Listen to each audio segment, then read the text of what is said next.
Central Florida Real Estate Radio on News Radio WFLA Orlando.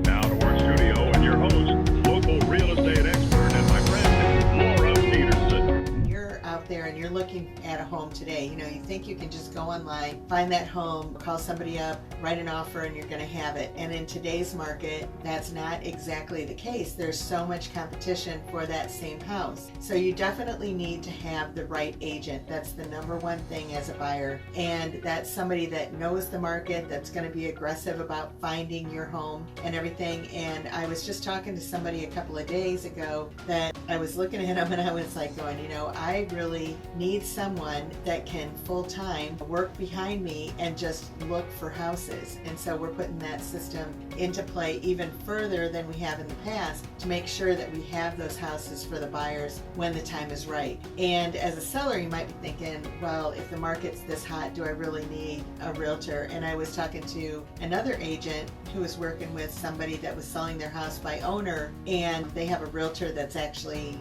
helping the buyer buy it. And what was going on is that there were a couple of situations that came up that were a little bit iffy for that for sale by owner guy, because the buyer is really the one that has someone representing them, not the for sale by owner guy. And so how that was all going to be handled, and it was coming down to some deadlines and dates and that kind of thing that were in play in regards to, there's a thing on the contract that says, for example, that the buyer has to be approved by X amount of days.